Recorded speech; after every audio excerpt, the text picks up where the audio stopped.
And I also would acknowledge the so if I be able to present the good work to also her credit. Anyway, so John chapter 20, verses 1 and 10 is the only gospel text of its kind. The passage is straightforward and fairly simple. The translator will make decision of how best to render in English what the Greek text says, word by word.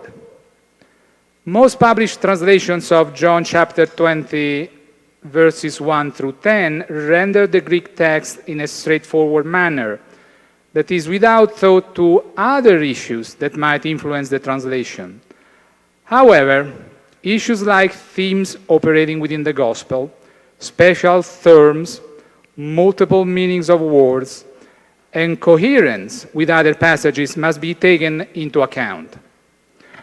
A translated sentence can give us what a certain set of words in another language might mean.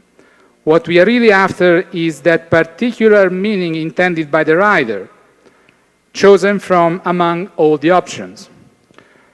Most translators give us a simple rendering of John chapter 20, verses 6 and 7.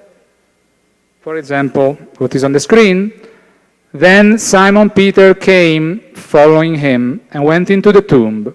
He saw the linen cloths lying there, and the face cloth which had been on Jesus' head, not lying with the linen cloths, but folded up in a place by itself.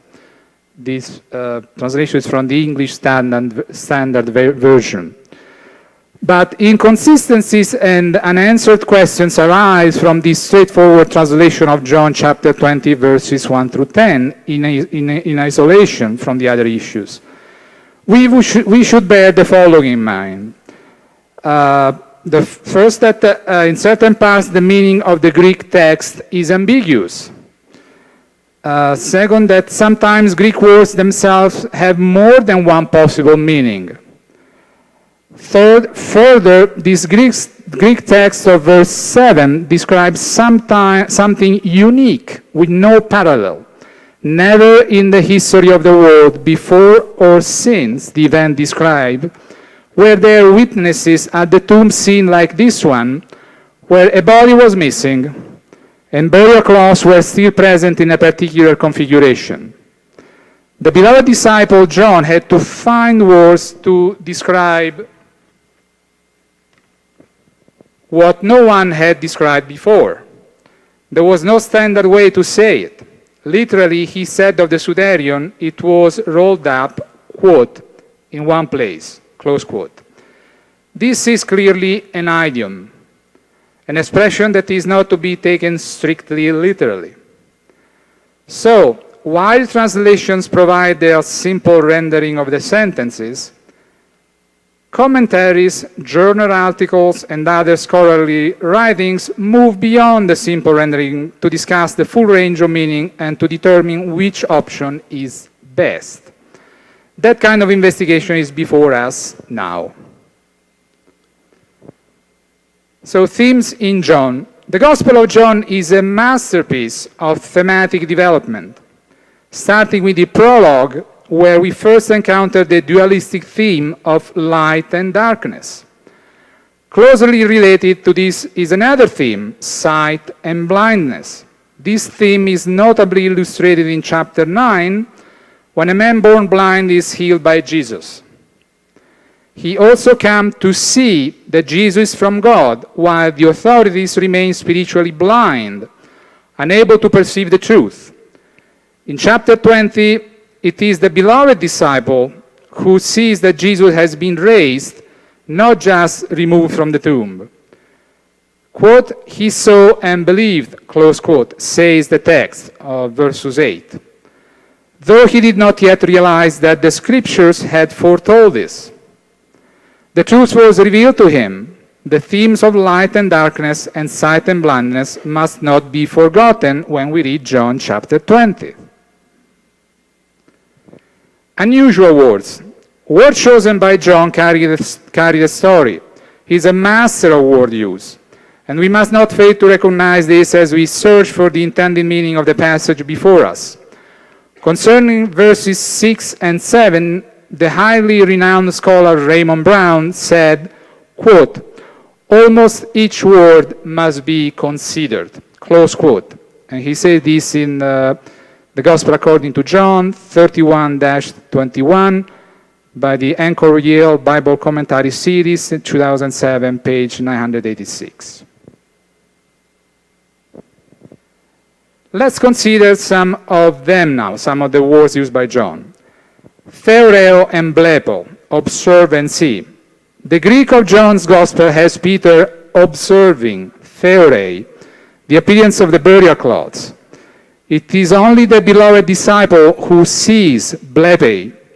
Please note carefully. Peter does not necessarily see the sudarion with his eyes. He observes it rolled up, quote, in one place, close quote. If you were to put your hand in your pocket right now, the person next to you could observe your hand in your pocket, but without ever seeing your hand. To the surprise of the cursory reader and also the straightforward translator, the verb theorei does not provide a sure basis for saying that Peter ever actually saw the sudarion with his eyes, though that remains a possible reading of the text.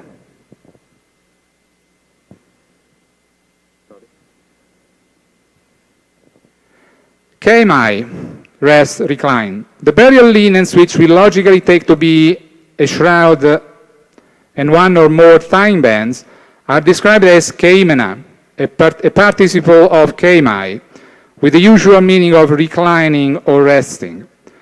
A few scholars have understood this verb to mean that the burial cloths were flattened, pressed down. Whether one accepts this or not, the cloths are at the very least in an orderly resting position. Heis, one. The Greek word for one is heis. Its inflected form in verse 7 is hena. The lexicon, like the one by Bauer, Walter, William F. Arndt, and F. Wilbur Gingrich, a Greek and English lexicon of the New Testament and other early Christian literature, Chicago University Press of Chicago Press, 1957, furnishes numerous meanings and nuances for heis, one. The patient and persistent researchers who pursues the lengthy lexical entry to the end will discover that heis can in some circumstances be regarded as an ordinal. Thus, it can mean first, though that would not be the usual way to translate the word. But again, there is nothing usual about the sight being described by John and no usual way to say it. Entulisso, fold, roll. The sudarion is described by a participle of entulisso, which may mean rolled or folded. Whether rolled in a fashion like the old Boy Scout neckerchief or folded square, these point to order, not chaos at the tomb.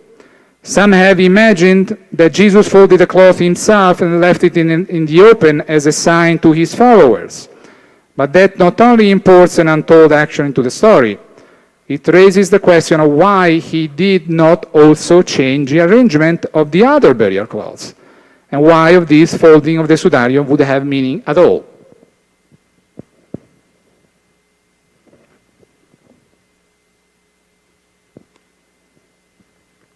So, on the basis of what we have already encountered, I would now propose the following translation of John chapter 20, verse 7.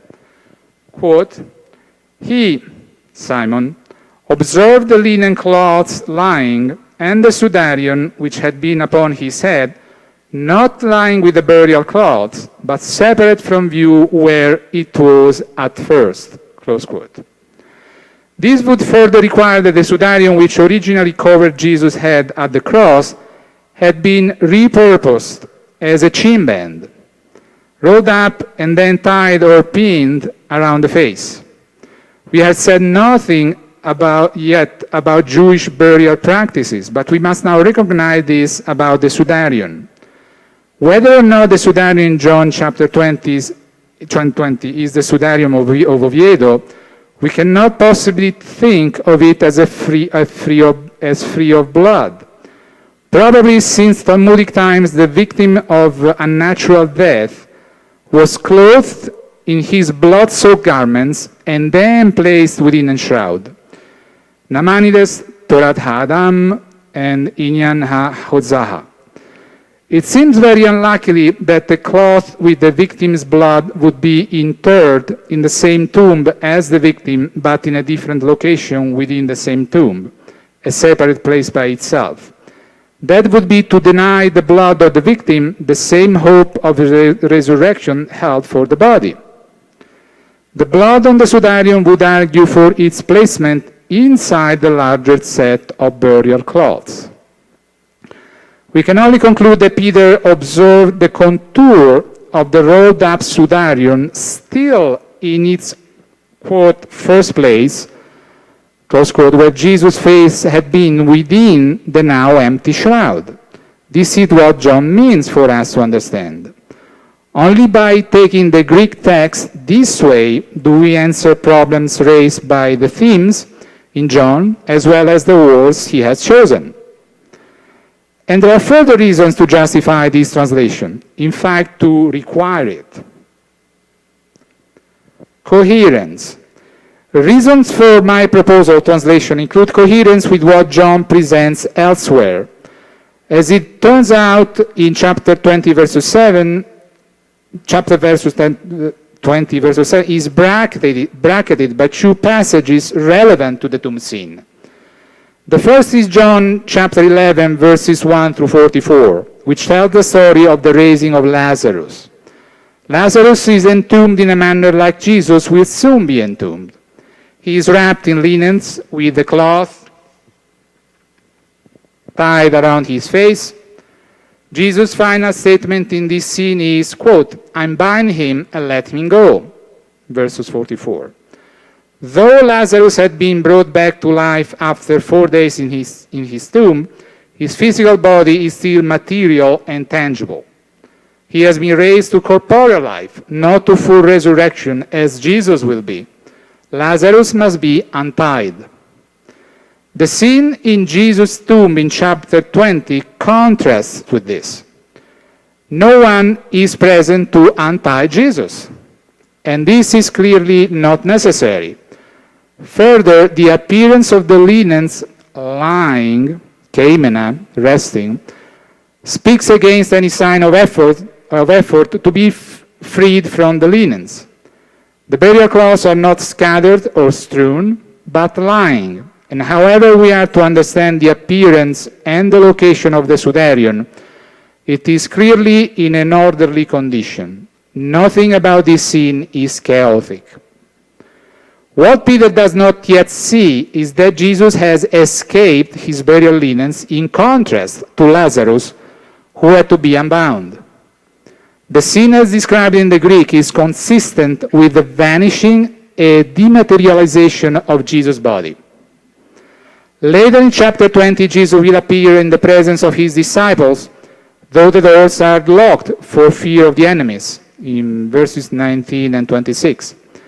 If there was any question remaining about the ability of the risen Jesus to pass through physical barriers in this world, it ends here. Jesus' appearance behind locked doors further clarifies what has happened in the tomb. His return to life is different in nature than what has happened to Lazarus. Consequently, he has passed through his burial cloths, all of them, without disturbing any of them.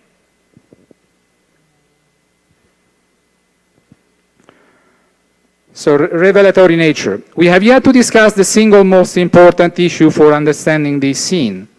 The configuration of the burial cloths in John chapter 20 is clearly revelatory for the beloved disciple.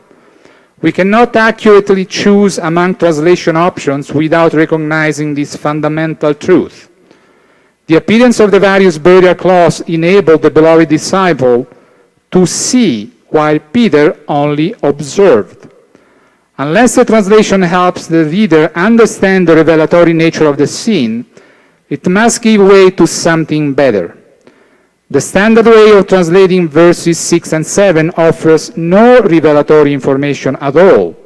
There is nothing about a sudarium folded in a separate place that would reveal anything at all to the beloved disciple or to the reader.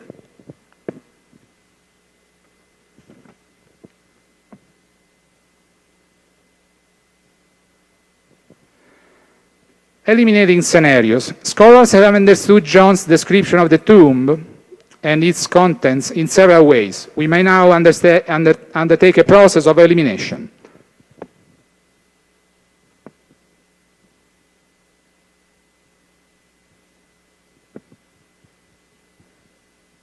So the first one is, the first scenario is a scattered burial cloths outside the tomb. Some have understood the tomb scene as not confined to the tomb itself. They would have the burial cloths outside the tomb, scattered as if taken off by the risen Jesus. There is no basis for this, as we have seen. Further, there is nothing revelatory about the folded sudarium in this scenario. It becomes a separate, inconsistent mystery with no conceivable explanation.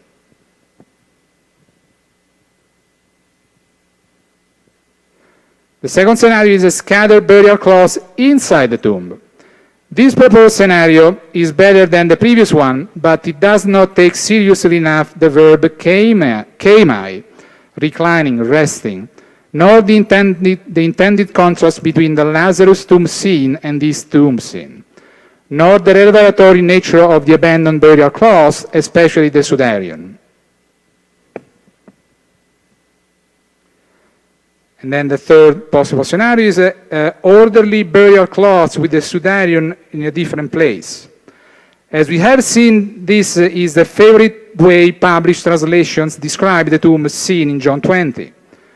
They take the Greek preposition choris to mean in a separate place, because the first take Peter's theorei observed to mean that he saw the sudarium in plain view.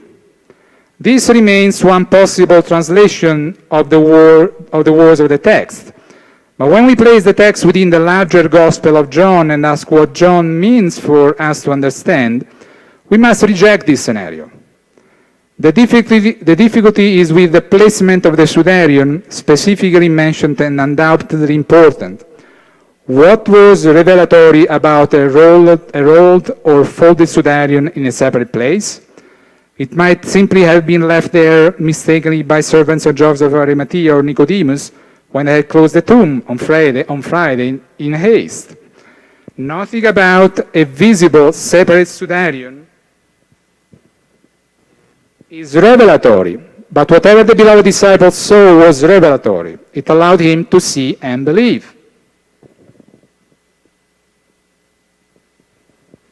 So the only scenario left is this one presented in the slide, and it is the one that first Peter, then John saw the resting burial cloths with the rolled up, repurposed sudarium's outline under the top layer of the burial shroud, in its first, that means original place. Only this scenario successfully answers all matters of thematic development, of multiple possible word meanings, and of coherence with the rest of the Gospel. Only this scenario holds something truly revelatory for the beloved disciple and for the reader who understands what John meant. So why it matters? Perhaps other exegetes will insist on a different exegetical conclusion than the one presented here. I encourage them to make the attempt. I might be wrong. We are looking for the truth, after all, but I believe my proposed translation will be impossible to refute. As further research is conducted on the shroud and sudarium, the true biblical picture of the tomb scene must be our reference point, not the scene from published translations which do not take the larger context of John into account. To my knowledge, nothing proposed in this paper contradicts or conflicts with already determined research on the Shroud of Turin or the Sudarium of Oviedo. But suppose, for instance, that one lengthwise band across the Sudarium holds unrecognized evidence that it contacted the face of the man in the shroud? Or what if the creases lengthwise on the Sudarium could be shown to comport with the rolled up or folded shin band? What if pinholes on the Sudarium or evidence of a second knot could be found in particular places to substantiate not only the placement of the Sudarium on Jesus' head while his body was on the cross, but also a repurposing of the Sudarium as a chin band within the tomb? The exegesis of John chapter 20, verses 1 through 10, requires us to be open to such possibilities and to explore them. Who can say what else might be discovered in the process? Thank you very much for your attention.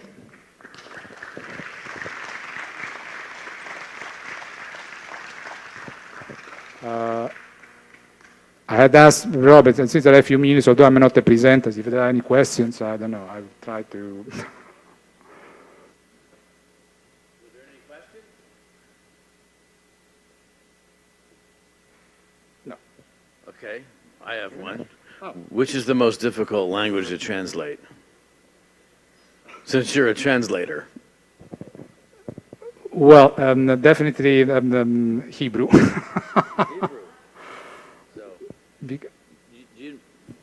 Do you know that Hebrews was the Apostle Paul's favorite book? Actually, not Paul's, I'm sorry. Martin Luther's favorite book. But he pronounced it Hebrews. Martin Luther was a beer drinker. I said Hebrew, no Hebrews. Just a little humor there. So, okay, so we have the timekeeper here, and we have our next speaker coming up. Hold on a minute. The Cheryl White, are you here? So I have no idea. Let me get this malware notice off of here. It's annoying. Okay, let's get you up and running. You should be good. Okay. Do you have a who's got the there we go with the microphone? Here you go. You put that around your ear, and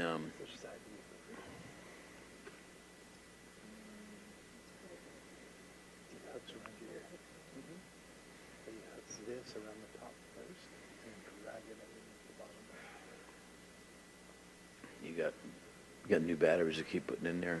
These things tend to run out of batteries after a while. It's meant for the other way. Okay. You good? Okay. All right. So let me introduce you. The formal introduction here. Okay, we have Cheryl White here, and she is the Associate Professor of History at Louisiana State University in Shreveport. And she's going to be presenting a paper called "The Role of Epistemology in Approaching Truth in the Shroud of Turin." And in one sentence, what is epistemology? Epistemology is a way of knowing how we come to know things. How we come to know things. Okay, I've always wondered how I came to know things, and so okay, so we have a clock here. Epistemologies, Russ. Epistemology.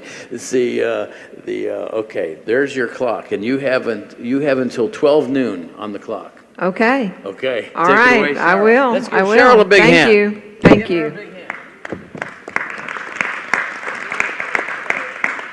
Good morning, everyone, and thank you. I come here today, as he introduced me, primarily as an academic historian, but I also am a trained philosopher, something that makes me of great use to LSU system because I'm able to teach in two disciplines. What I wanted to do today is going to be sort of framed in a historical perspective, and certainly I'm going to be addressing some aspects of my talk from the field of history, but it's primarily a philosophical exploration. I ask you to hang with me. I really do hope that this can be accessible to people. We live in an age where actually I think it's very hard for us to imagine that there are things that human beings are not capable of. We live in an age where human capacity has been elevated to probably the highest point ever in history in terms of what man has been able to accomplish. So it's going to be perhaps a little bit humbling today to speak about us being perhaps needing to put ourselves in a posture of realizing that there are limits to the human capacity and that there are limits to the finite human mind.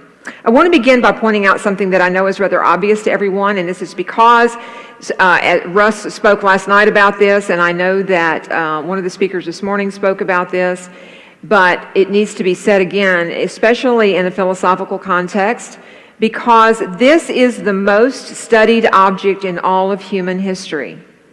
And I want to sort of let that sit on you again for a moment, let that settle, to realize that is not an exaggeration. We have said this throughout this conference and throughout all of the published proceedings of the previous conferences. This has been noted, the hundreds of thousands of hours that have been devoted to the study of this one 14.5-foot long piece of linen cloth. As a matter of fact, the data that has been collected from this one 14.5-foot long strip of linen cloth is overwhelming. It's overwhelming.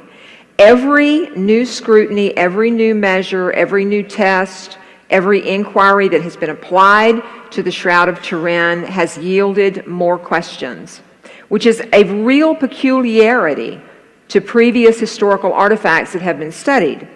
All of this activity, all this human endeavor, all of this examination has been directed really toward one primary end, and that is to reach the truth. To reach the truth about what the Shroud of Turin is. Yet, even though more is known about this historical artifact than any other in history, Shroud investigation to this point, 115 years now later, Shroud investigation can tell us what the cloth is not what it is, with a definitive answer. So this situation, again, very unique in the study of historical artifacts, this situation very naturally invites a philosophical perspective. And within the broad license of the field of philosophy, I'm also going to take another liberty today, I have a very broad license within that field anyway, more so than the field of history, is to take the opportunity to use one of the best primary historical sources that I'm aware of. I'm going to be using the gospel narrative of St. John in order to frame an exploration of epistemology. Epistemology. Now don't let that word scare you. It's very simple. Really all it means is, as Russ asked me a minute ago, it means a way of knowing. How do human beings know anything with certainty? How do we come to know it? And once we know it, how do we process that as truth? How do we walk away and say that is the truth? Now, I'm going to begin with a very fundamental. This is Philosophy 101. There is this natural progression that truth is absolute, it is accessible, it is knowable to man, and this is how we get there philosophically using the logic of the ancients, the earliest philosophers. We come to this by this way. Human beings have a desire to know truth. Therefore, truth must exist. And if truth exists, then truth must be knowable. It is a logical progression. So, since we know this is a basic philosophical premise, then you can take this and apply this to anything that humankind studies, including, obviously, the Shroud of Turin. Objects of the material world, and this is very important. I want to make this distinction up front for reasons that will become more obvious. Objects of the material world always yield their answers. They always give up conclusions. They always give up their information. And certainly something that has been studied as much as the Shroud of Turin has been. Okay, so we're going to go with the authorities here. This is actually Raphael Sanzio's School of Athens, just to give some credit to Raphael this morning. Looking back to the time our foundations of thought rest. With beginning there and going through the age of the Enlightenment, and even bring us right up to about the 18th century, there is this presumption among mankind, universal truth, an absolute that can be reached. From the Platonic doctrine of forms that has established the foundations of what would become a faith-based epistemology, to the Aristotelian model of the universe, of the unmoved mover that depends upon empirical, observable evidence in the natural world. You have these two very different epistemologies that emerge. Philosophy has used this as the foundation. I mean, like it or not, the way we think in the West is informed by these two ancient philosophers. It's informed by Plato and Aristotle. How we come to understand anything depends on these two epistemologies. So throughout classical antiquity, late classical antiquity and into the early Middle Ages, high Middle Ages, these two philosophies, these epistemologies of the ancients, found their way into further expression into Western thought through some pretty significant people. St. Augustine of Hippo, of course, is the Neoplatonist who makes sure that the Platonic epistemology becomes fused with Western Christian thought, and that the elevation of faith, for Augustine, the elevation of faith as a way of knowing anything was the purest possible knowledge. To know something that is unseen and unobservable is a purer kind of knowledge. Now, fast forward a few hundred years just to the Aristotelian St. Thomas Aquinas, and he takes Aristotle's observable empirical universe and makes that, doesn't make it superior to faith, but he actually fuses it with Augustine. All that is to say that these two ways of knowing then continue to inform us today. I dare say there's not a person in this room who doesn't think primarily using one of these epistemologies, often moving in and out of them throughout our day and not even realizing how we are applying our approach to knowledge. Is it something I must see and touch and observe and measure? Is it something I just know because I'm basing it on some authority that I've received from the past? There are these two different ways of knowing. And I hope you're going to see why this is important. Over the centuries that have passed since the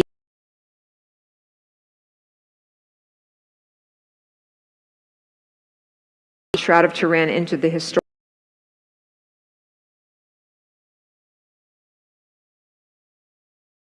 perhaps been a suspicion, I think will become obvious, and each is rooted in an ancient wisdom that great Christian philosophers found great merit in and have handed down to us. So, till the late 19th century, anybody who venerated this cloth did so from the perspective of what? Faith. Because for the 15th century pilgrim on the shroud that we can see from a distance of 8 to 10 feet. Nobody in the 15th. So they venerated from a standpoint of faith, of the full image on the cloth, which we knew. The epistemology shifted naturally. All of a sudden, with the advent of photography, we are able to see so the epistemology we shift to looking at this with the lens of science, empiricism. So there is a natural shift that takes place.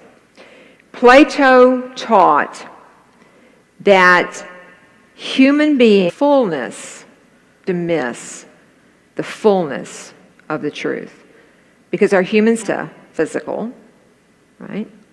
So this is actually very simply and perhaps most eloquently illustrated in Plato's Republic, where he tells thee, okay, anybody ever watched the movie? Okay, then you know the allegory. This is kind of important because they are bound together so that they cannot move and cannot see anything other, a realer world, a light, a world behind the cave, beyond them that they cannot see. They don't know that. They are limited to the deceptive physical reality of the shadows they're looking at. Now, Plato's implicit warning in this on the senses to rely only what can be observed and received through sensory inputs is, and he uses these prisoners in the cave as the example of incorporated this, but that we receive with some authority, pure knowledge. Meanwhile, Plato's student Aristotle believed that reality was actually through observation. It was theory to Aristotle with freshman college students. So if you missed the point, I'm not doing this to make you feel bad. Answer, anybody. Where is it? It's in the parking lot? How do you know?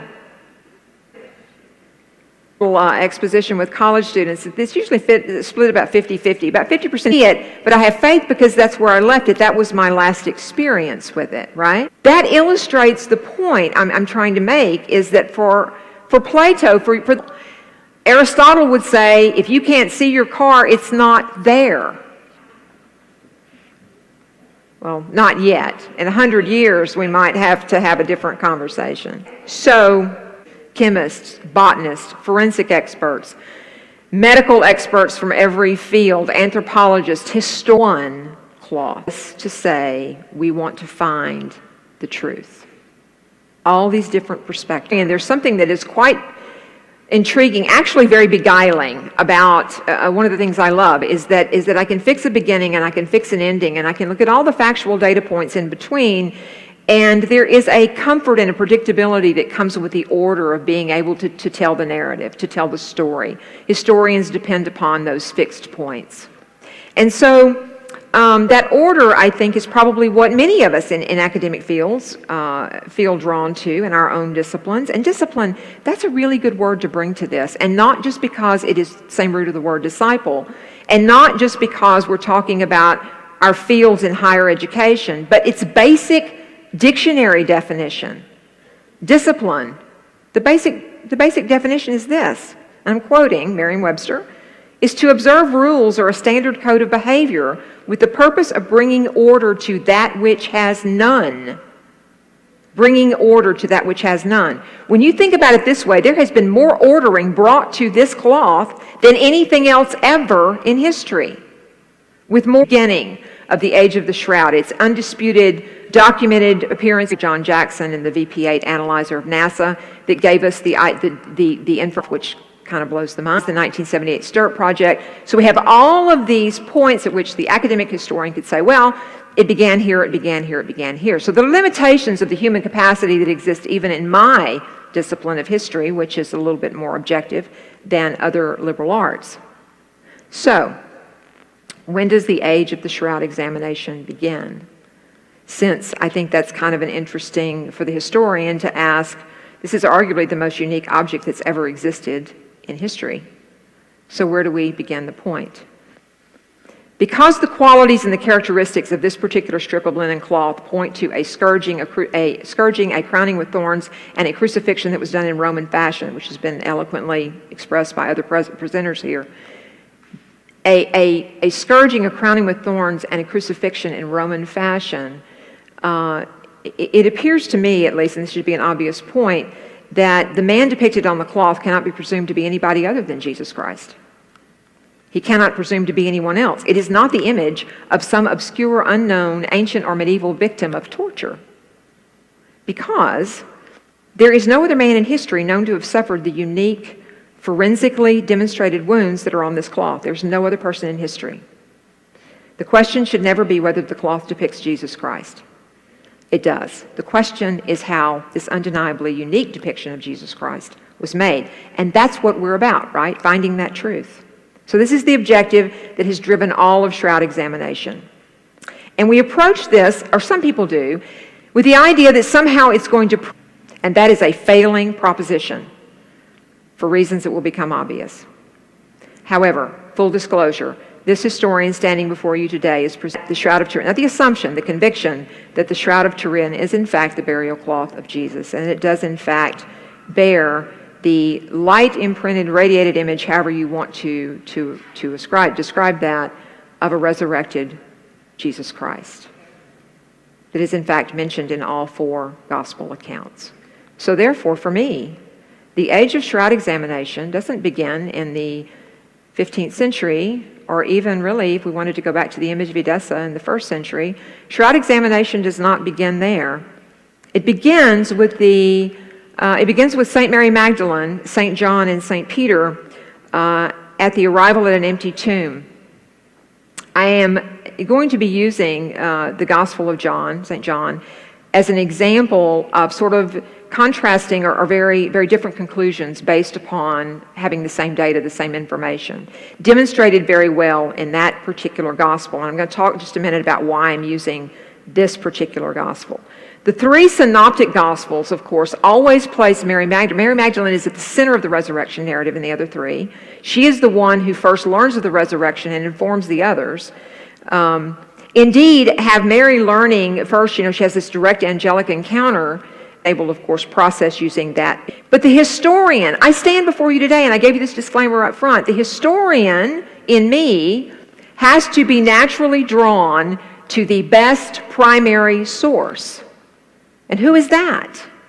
Who's the eyewitness to all of it? St. John. It wasn't Mark, presumably writing Peter's account, is a good secondary source. Luke's not a contemporary. Luke's not an eyewitness. Luke's a companion of Paul, right? So it is St. John. So we have to look. The historian, I think, is more compelled than ever, reason that it's a good primary source, but because that I want to underscore today. Now, on the first day of the week, Mary Magdalene came to the tomb early while it was still dark. And I know y'all have heard this gospel before today, but it's okay, you can hear it again. Mary Magdalene came to the tomb early while it was still dark and saw that the stone had been taken away from the tomb. So she ran and went to Simon Peter and the other disciple, the one whom Jesus loved, and said to them, "They have taken the Lord out of the tomb, and we do not know where they have laid him." Peter then came out with the other disciple and went toward the tomb. They both ran, but as we all know, John beat him there, right? The other disciple outran Peter and reached the tomb first, and stooping to look in, he saw the linen cloths lying there, but he did not go in. He did not go in. Then Simon Peter came, following him, and went into the tomb. He saw the linen cloths lying, and the napkin, which had been on his head, not lying with the linen cloths, but rolled up in a place by itself.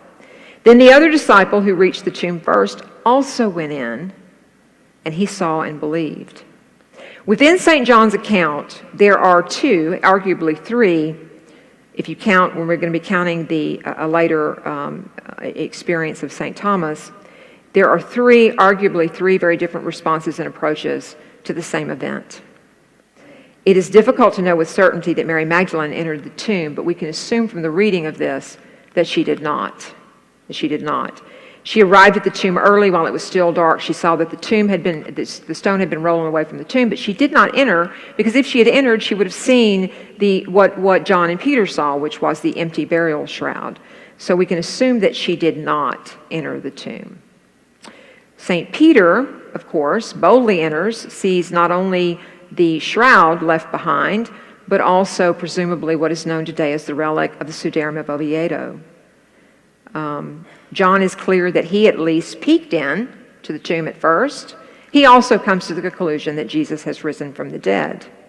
The most compelling evidence that Jesus has risen from the dead is not the empty tomb.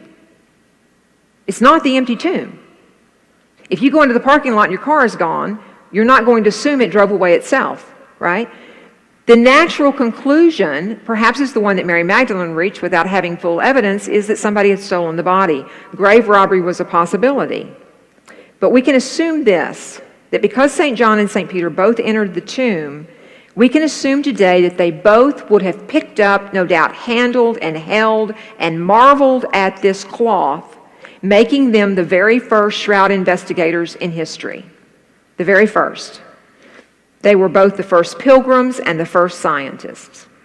So what is of interest about this particular primary historical source of St. John, and what it relates to us about epistemology or a way of knowing, is not in fact found in the reactions of St. John and St. Peter.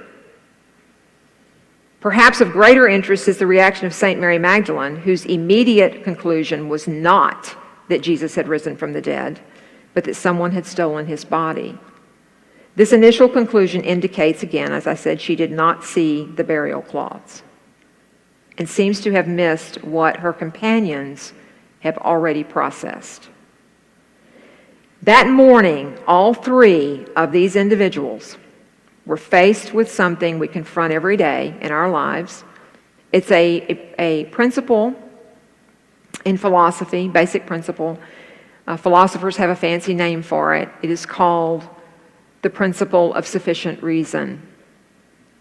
They're all three confronted with this at that empty tomb. The principle of sufficient reason simply means this: if there is an event or an occurrence, there is an explanation.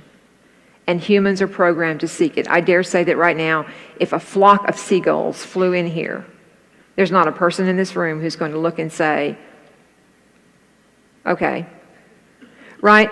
There's going to be, our initial immediate instinctive response is, why did that happen? What has just occurred?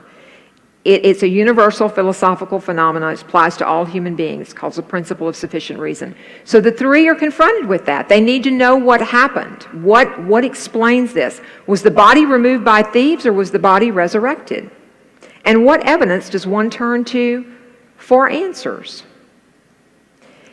So, again, it is a peculiarity to this cloth that the more that we know, the more we know we don't know. Every material object, every object of the material world gives up its information. It does. So, where does that leave us?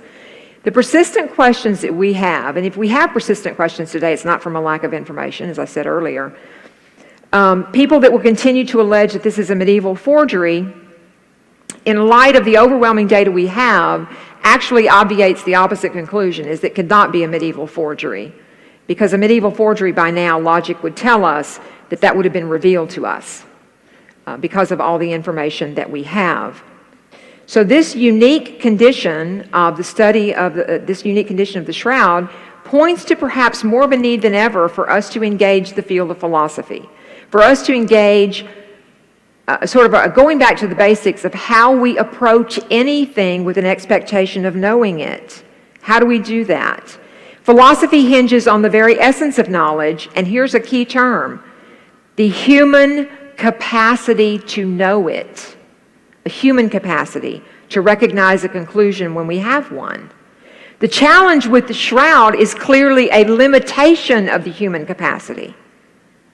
And honestly, I'm going to say this very directly, it's more appropriate, and I think, honestly, much simpler, if everyone could say that humans have the answer. The answer is there. We have failed to come to the conclusion because of the limitations of our human capacity, or perhaps our failure to accept it, the conclusion the shroud has already offered us.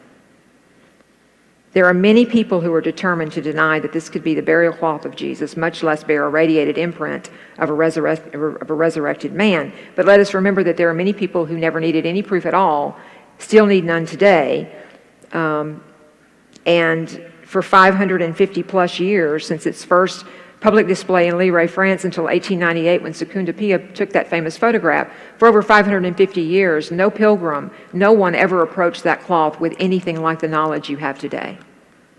And they venerated it anyway because they knew. All of this leads to this inevitable intersection between faith and empiricism. Faith and empiricism. So what I want to leave you with today, if I want to posit this today, is that there's actually another epistemology at work. One that the traditional canon of philosophy, which would hold that it is either a Platonic, ideal, metaphysical reality that leads us to knowledge, or it is an empirical, that based of the Aristotelian universe, that those are the two primary epistemologies that frame all of Western thought. I would actually posit today that there's a third way at work that is apparent from the very first data, the very first encounter with the shroud. A third way.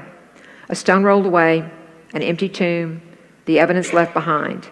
There is the faith of St. John and St. Peter, hands down, the faith of them. There is also a famous example of an empirical approach that is found in the gospel. What greater empiricism is there than that of St. Thomas, who St. John quotes as saying, "Unless I see the mark of the nails in his hands and put my finger in the mark of the nails and my hand in his side, I will not believe. While St. Thomas, unfortunately for him, I guess, bears the moniker of Doubting Thomas into perpetuity, perhaps, this doubt is not doubt. This doubt leads to knowledge, it leads to certainty, it leads to a conclusion, it leads to truth. It is not doubt at all. Okay, this is a valid approach of all three of these men. St. John, St. Peter, St. Thomas came to the truth a different way, but they all came to the same truth, which of course is what the angelic doctor, St. Thomas Aquinas, tells us, is that faith and reason are synthesized in their destination, which is truth. Neither one of these epistemologies are inferior to the other. So we have these two that are very beautifully demonstrated in John's gospel. Few people really stop to consider, I think, what is a third way of knowing that's here at work. How Mary Magdalene came to know the same truth that her companions had already reached. In the same gospel account, just a few verses before St. Thomas professes, "My Lord and my God," in response to him actually having touched a resurrected Jesus, Mary Magdalene also saw Jesus. She saw him, but she didn't recognize him. She presumes he's the gardener. She heard his voice speaking to her, and she did not know him. In her human frailty, knowledge completely eluded her, and it was not because she had a lack of faith, I would suggest. It is not because she had a lack of direct empirical evidence, and it is certainly not because she lacked the rare experience of having an encounter with two angels. Think about that. It's not because she doesn't have all of this information. She turned around and saw Jesus standing there, but she did not know that it was Jesus. Jesus said to her, "Woman, why are you weeping? Whom are you looking for?" Supposing him to be the gardener, she said to him, "Sir, if you have carried him away, tell me where you have laid him, and I will take him away." Jesus said to her, "Mary." She turned to him and said in Hebrew, "Rabboni," which means teacher. So, consider all the ways that the evidence and the sensory inputs that she had failed her.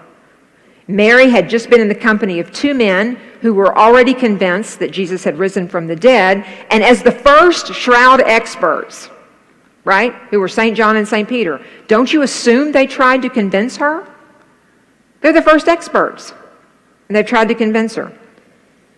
Yet she saw two angels sitting in the empty tomb, and she still could not grasp the truth that her companions already knew. She found the ultimate knowledge, the ultimate truth, in what is identifiably this third way of knowing, what can be called nothing less than a profound personal encounter. A profound personal encounter. Both of the traditional epistemologies that had been so perfectly suited for Peter, for John, for Thomas, failed Mary Magdalene. Interestingly, would be subject for another study, but of course the Gospel of Luke relates sort of a similar, as I'm thinking about it now, similar epistemological parallel in the Road to Emmaus story, where the apostles actually spend time with Jesus, travel with him, converse with him, and don't know him. And it's only in an extraordinary and extrasensory experience that they encounter him. So again, in that story, the traditional epistemologies have also failed in that narrative as well. Okay, so Mary Magdalene, when he called her by name, she knew. This is an epistemology that cannot be taught. And as I said, this is not found in the traditional canon of philosophy. You're not going to take a Philosophy 105 or 210 or whatever course on epistemology and hear this explored, this supernatural encounter as a way of knowing anything, because it transcends even Plato's ideal forms. It's not taught. So we're left with faith and science and encounter, which I think is arguably the third way here. And how do they help us to reach the truth about the Shroud of Turin? It is an understatement to say that all human efforts that are going to be applied to proving that this is, in fact, the burial shroud of a resurrected Jesus are going to systematically fail. And all of those efforts are going to fail because we're seeking to prove something that is beyond human capacity. We are seeking to prove something that is beyond the physical world. Science is never going to be able to disprove or prove the resurrection. Are we at a philosophical impasse? No, I don't think so. I don't think so. For consideration here is the lesson from St. Mary Magdalene. Hers is an epistemology that is born in the failure of human capacity, not in the triumph of it. In the failure of our human capacity. It's perhaps the most humble posture with which to approach this cloth. Uniquely in this long history of Shroud study, which again, more than anything else ever has it been studied, the Shroud seems to call all of us, from whatever perspective we are bringing, history, medicine, chemistry, botany, whatever perspective we are bringing, the Shroud seems to be calling us to something greater, a greater way of understanding that is not framed in empiricism, and it's not found in the metaphysical musings of a Platonic-inspired faith, but in encounter, a personal encounter, which is what I feel like we're all being called to in Shroud study today. And I think I have 1 minute. Thank you very much for listening.